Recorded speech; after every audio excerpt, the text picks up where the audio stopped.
Lucas, well observed. And here today on Hawaii is my mainland. With me is my pastor, Pastor Timothy Mason, and he's also a dear friend. Tim Mason is pastor of Calvary by the Sea Lutheran Church. He is also an advisor of our food bank, which is under a separate 501c3, Angel Network Charities, but very much a part of the Calvary campus. He's also on the board of directors of Hawaii Food Bank.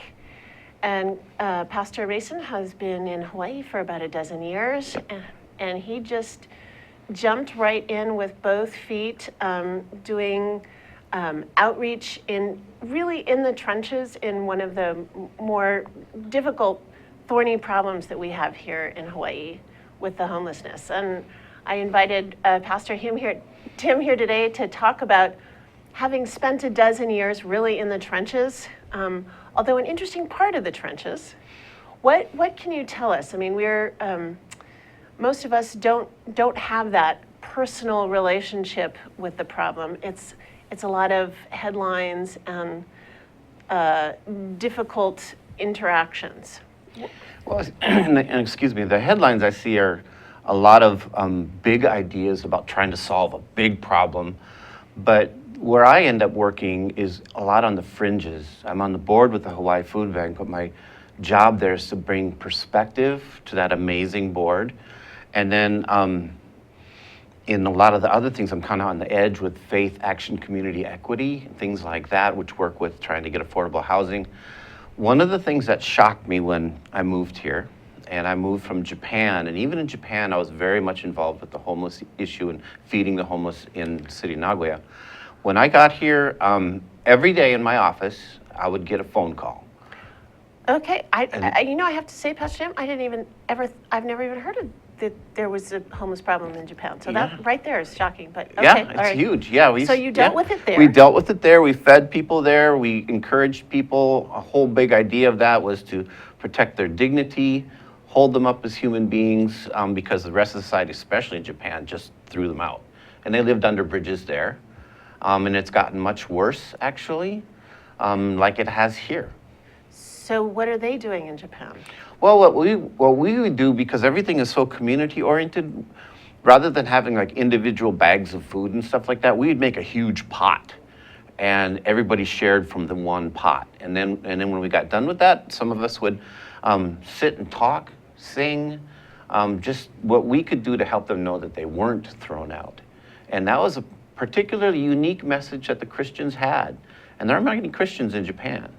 So my job here, it's a whole lot more diverse, because every day, I'll get a phone call, mostly from a stranger, looking for housing, affordable housing,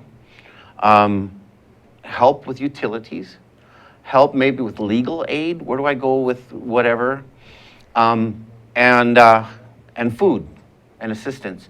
They don't teach you that in seminary. I mean, I'm okay with systematic theology, but when it comes to some of these things, I don't know all those laws. I don't know all those responsibilities or places that can give aid. So a big part of my job has been to learn who's out there helping what group. And so I've been working on the edge with all of them. All the groups. And we at Calvary by the Sea Lutheran Church have on our campus, as I mentioned before, Angel Network Charities, which has been there for over 20 years. And it started out housing people as well. But right at this point, it's a food pantry, but not just that. Nope. It's still a place where homeless can have services like mail, getting their mail. Receiving mail? I don't know about the mail yet? so much, but when they come there, a big part of it, yes, is to feed people, to put something in their belly so they can go look for a job, take care of their family, whatever. But we also have free legal service. Legal Aid Society comes in, thank goodness. And then also we work with the food bank. We have food boxes for seniors that people can come and receive these wonderful food boxes that come right from the Hawaii Food Bank. And then we're also a place where people can sign up for Meals on Wheels. So the way that we can serve, especially for the nutritionally challenged, that's been brought up, but one of the most important things are two things: protecting the dignity of those that come who come for food. I mean, it's a hard thing to say, "Give me help. Can I have food?" That's a hard thing. And then also, we provide a place where volunteers can come, help change their life. We have a couple volunteers right now that work their tails off, and they live in their car. Wow. Yeah, but they come to the Angel Network, and they find there's music, and there's smiling, and there's hugs, and there's love, and it's an amazing place. And it's been there for a really long time in the community. I have to say, I was quite disappointed at a recent Aina Haina neighborhood board meeting when some of the board was sort of disparaging about the fact that on the campus of Calvary by the Sea, there was a food bank, and that was an attractant for, undesirables. And I thought, wow, that's really not my experience of it at all. Well, guilty as charged. I'll take that because, this is what we are supposed to do. I mean, I, as a Lutheran pastor, as a Christian pastor, I mean, we're commanded, not suggested, commanded to love our neighbor.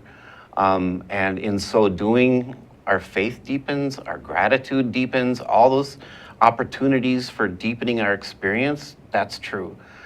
But the sad thing is, and I think that comment came out of a sense of fear.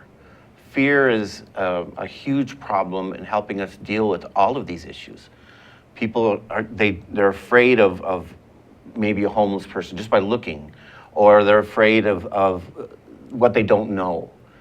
And so that's where those kind of comments come from. And also the reason people don't respond or don't get involved with helping is because they're afraid.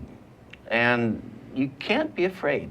You can't be afraid. So how do you teach people to face that fear or deal with that fear? Well, if somebody is bold enough to come around, whatever, I love to walk people through the food bank.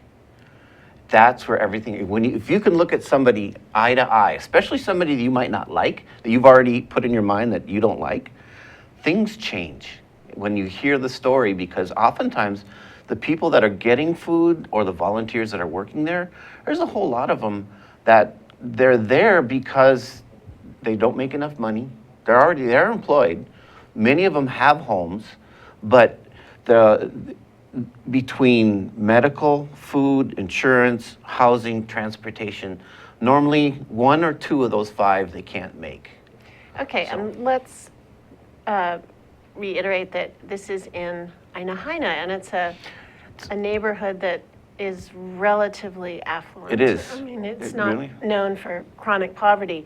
And yet, Angel Network is serving people in that community. Right in that community. Because no matter what you think about homelessness or somebody like that, they're around everywhere. I mean, people think, oh, it's just Kaka'ako. It's all over the place. I mean, we used to bring food to people living under the bridge in Kahala. I know some of the houseless people in Hawaii Kai. We see them oftentimes along the road. I know many of them. I know where some of them live along the beach where they're kind of hidden. But they're there, and the number's increasing. The numbers are increasing, and they are there, and they've been there for a while. If you could design a program that you think that would address their issues in a more systemic way, what would that look like? Well, I think some of the work that's been done by the governor is very hopeful in repairing and renewing some of the smaller apartments, making affordable apartments. You have to have a place to send them to after you've, and this is the beginning part. Well, the beginning part is having a place to send them to. But then we really need to talk about mental illness. I'll be real blunt about that. Okay. How big of a problem do you see that in the overall homeless huge, issue? Totally huge. Because so many people that are suffering from mental illness, they're not going to be willing to accept help.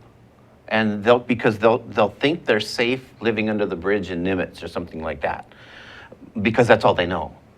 But once we can get them the proper mental health, whether it's from a psychologist or medicine through a psychiatrist, then you have a chance to start educating, get them a job or something like that. But if they're living in fear too, they're not going to come out from under the bridges. Have you been out to the housing area that they have on Sand Island now? Yeah. And how's that working? Well, I was out there in the beginning Okay. beginning stages, and it looked really, really good as far as like a place where people, they only get 60 days there.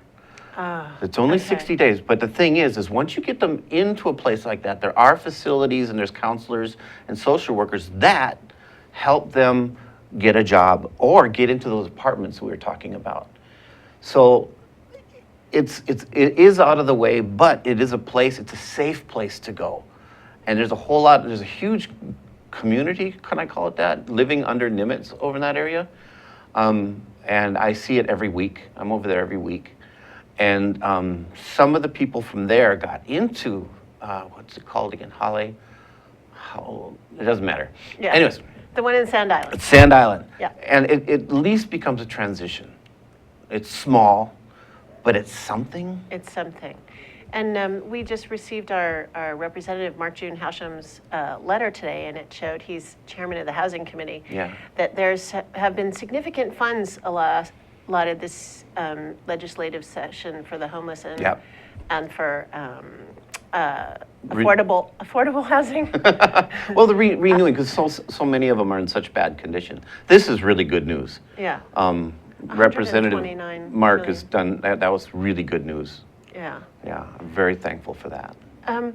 So as far as the, so addressing the fear by making it not so scary to interact with them, and then having the proper kind of help for the mentally ill.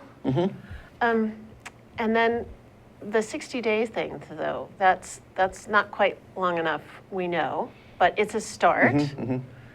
What other programs do we have that are? Well, I've talked about, our food bank is pretty amazing. You know, everybody has to eat.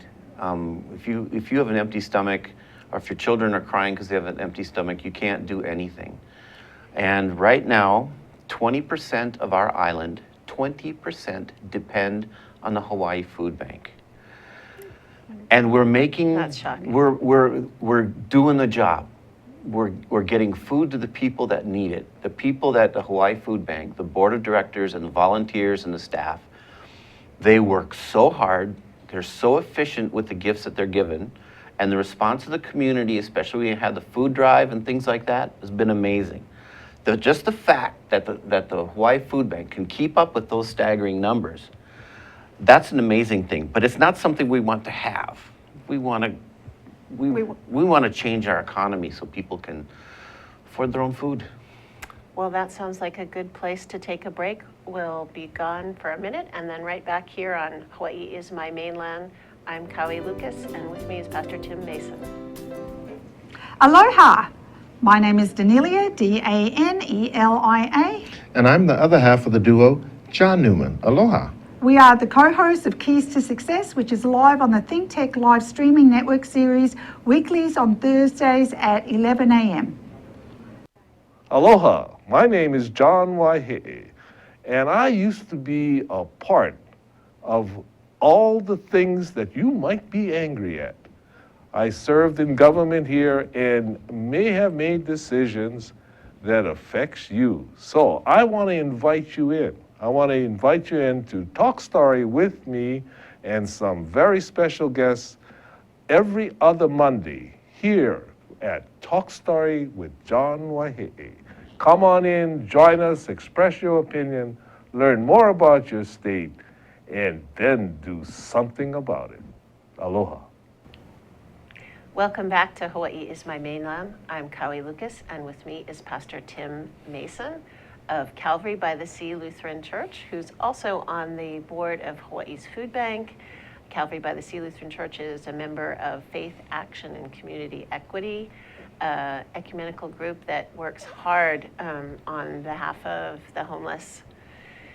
And There's and what am I missing? Well, one of the things FACE has also been very involved with is get affordable housing. Kukui Gardens was a great success, and also working with medical assistance. And right now, a big project that we're working on is trying to get a bill passed. I don't know how we're going to do this, but we need to recognize the need for more caregivers, especially for seniors and people who can't get around. We need to make sure that they're paid enough and make sure that they get the benefits they deserve, especially even like health benefits. And we're trying to get that now through the legislature. So that's going to be big, because as our society, our island ages, the need for professional caregivers is going up drastically, but we don't have them coming down the pipe. So that's another thing amongst many that FACE is working on. So Calvary is a member of FACE, but its more close membership is in the Evangelical Lutheran Church of America. Yep. And we hear a lot about different kinds of Christians, and Yep. there's been this very loud voice for a while that's been something other. Yes. And so maybe you can talk a little bit of what's the difference between an ELCA kind of a Lutheran church, and then not Lutheran, but just the evangelical Christian, so people aren't confused. What is that? Excellent question. That's an excellent question. What's different, just the word evangelical means to be the messenger. That's what it means, okay? Be the witness and the messenger. And that's what we're all about. Just take that word, simplify it. That's what it is. So our job, me as a pastor, my main responsibility is preach love, the gospel, care for those who are hurting, and look over the, baptize and look over the communion. Okay, that's my main job. Everything after that, and everything actually centers around that worship, that I proclaim, I witness that you are loved, but the worship that comes back is actually our attempt to say thank you. All right? That's what worship really is. The good news is that you've been forgiven no matter what. So how do you respond? If I gave you a wonderful bunch of flowers, what would you say? Oh, thank you. That's what worship is. And so that's kind of what our understanding of evangelical means. It's like, get the word out that people are loved. And that's the big difference. In our church, you will find an altar. You will find a cross. You will find a choir. You'll find guitars once in a while. But the point is that we confess what Jesus has done. And that is, we've been loved beyond understanding. So then the question is, how do we respond? And we've mentioned a whole bunch of things here, but could we mention something about like Calvary in the Sea? Yes, one of my favorite programs. It's the Lutherans are big in lots of things, music, but one of our church, we have our social issues that we try and tackle, relational issues we try and tackle through Stephen Ministry, but then we also have something called Calvary in the Sea, which is a wonderful group of volunteers that take people out into Mount Honolulu Bay and they pick invasive algae, all right? That's good for the bay, and already from all their work, some of the indigenous fish and other wildlife are coming back, which is great. But then we take all this algae and we give it to the farmers, the local farmers, and they can make compost out of it. They can do anything they want with it. But the thing is it goes to sustainability in supporting the farmers. So I'm really excited. And it's easy for us to do because Calvary is right oceanfront. Right on the ocean. That's why it's Calvary by the sea. And I think our record Limu haul was something like 6,000 pounds. I don't know. Something like that. Yeah. I don't know what the number was, It but was amazing, truckloads full. And the bulk of that is right at the moment going to sweet potato farms in Kamilonui Valley. So we're just doing the whole Makai Mauka thing. There you we go. usually say Mauka Makai, but wow. it's Makai Mauka. And that isn't the only program that uses the ocean, though, at Calvary by the Sea. You were telling me about the that we have something for our Montessori school. Oh, the Montessori school, and this is something that we have a lot of fun with. Our teachers will take the kids down to the ocean, and sometimes we will bring in a special guest, but even this last week was Ocean's Day. And so part of what I've asked the teachers is to take the kids down and see if they can see some of the fish, some of the ocean birds, try and look for crabs, and just try and be aware of all the life right out in Honolulu Bay. It's pretty amazing, because that's my playground. Well, I've tried to come up with a term because I don't know what it's called. I mean, we're not evangelical Lutheran We Christians are. in the same. I Yeah. was thinking green Christians, but I don't know. Maybe you know. I just call it Orthodox, because in a way, the way I mean that is because our job is, as grace is the center of everything that we talk about. And as we've been loved with grace beyond our understanding, how do you respond? You respond with loving neighbor, taking care of neighbor. That's what our Stephen ministry does. Teaches people to do one-on-one Christian care or loving care. Another response is take care of this wonderful garden called Earth. And there we have Calvary in the Sea, amongst many other things. And then we have, if you want to talk about feeding the hungry, clothing the naked, visiting those in prison, we have relationships with all those. And now we have more of a relationship now with the women's prison in Kailua, and working through total life recovery. So it's pretty much a holistic approach on very basic stuff. We're called to love each other as we have been loved. How do we make that real? We're just trying to make that real. That's what we're about. So when you get that call, you're in your office and you get that call. How do you handle that as a pastor? Because you can't fix everybody's problem. No, and some of them are really, really sad, and you can't fix everything, but you keep a long list of resources. And we have some very, very talented people that help from everything from taking care of the elderly to foster programs, foster child programs.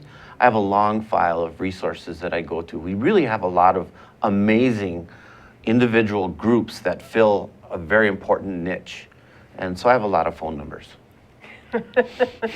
And you have a pretty good staff too. Yes. And at ANC, Mac, who He's the heart of ANC. yeah, so he's been there for a really long time. Yeah, he's been there as long as I've been there, and before. Longer, yeah. Rodney Macalino, we can know him as Mac. He is the greatest angel to be with. Wherever we go together, if I'm driving, he's normally hanging partway out the window, and almost half the people on the street are yelling, "Hey, Mac!" and he's waving back. And he is the heart of that place. And he's been a genius at maximizing resources in the community. Yeah. So you were talking during the break. You were talking about the drops, the food Sure, drops. sure. Yeah. What is? This is something, again, worked through the Hawaii Food Bank. It's normally about once a month. It's the Ohana drop, we call them. And donations from stores, and a lot of the stores are very generous, farmers and many others, and they'll give us food that we have to give away, but it's fresh. It's fresh food, and there's meat, fresh potatoes, fresh onions, and all these vegetables that we've got to get out right away. But it's a special day because we have so much and we can't store it. So thanks to the Hawaii Food Bank and all those companies and stores and people that donate. But it's quite a job when they come in. So because refrigeration and all of that is a real issue. So how does that happen? Is there Well, we normally know the date it's going to happen, and so we're always telling the people as they come in, be sure to come on such and such Thursday and bring your family, bring your friends, because we can't store the food, and then it becomes almost like a carnival atmosphere. Yesterday, we did it, and it's kind of the bounty of the earth. But then also one of the things we've done is in working with the Hawaii Food Bank, again, we had those food boxes. And they're about 32 pounds of food that goes to a family that they have to come and pick it up, but it lasts a lot longer. And you can find out more about that on the Hawaii Food Bank website. And then also we become a place where people can sign up for Meals on Wheels. And then also, again, we have Legal Aid Society there. Are there still laundry facilities? Yep, Wow, laundry facilities are there. That is a big one. It's huge, If yeah. you're in the circumstances where you don't have a home and Yeah, are hungry, coming up with the money Yep. for a laundromat is really a luxury. and even showers. Nothing better than a shower. And for some of the people, if they're looking for jobs, I'm pretty sure we still have the Street Beat magazine that's there to help people. And then also there's always donations of clothing, and we need clothing, we need toiletries, more than you'd realize. Because food stamps don't go for things like feminine hygiene. Exactly. Or diapers. Diapers are always a big one. We need that in any canned food, so is very helpful. So maybe we should just do a little shout out for Angel Network, like where to bring the donations. Bring them to Calvary by the Sea Lutheran Church, 5339 Kalanianaole Highway, East Honolulu. Can't miss it. Right, almost across from Aina Haina Shopping Center. So on the ocean side. And if you feel like taking in an evangelical sermon, you could show up with a donation on Sunday because Sure. they're We got a bag, we got a basket, always ready for donations every Sunday. I'm a beggar more than a pastor. Well, you're an incredible pastor, so I don't know about the begging side, but I guess you're good at it because I don't think of you that way. But thank you so much for coming to Think Tech Hawaii and talking to me today. Pastor Tim, you've been an amazing force in our community and making sure that the doors stay open and all are welcome. Yes, it's been a joy. It's been a true joy. Bye. See you next week, Friday at 3 p.m. here on Think Tech Hawaii. I'm Kawi Lucas.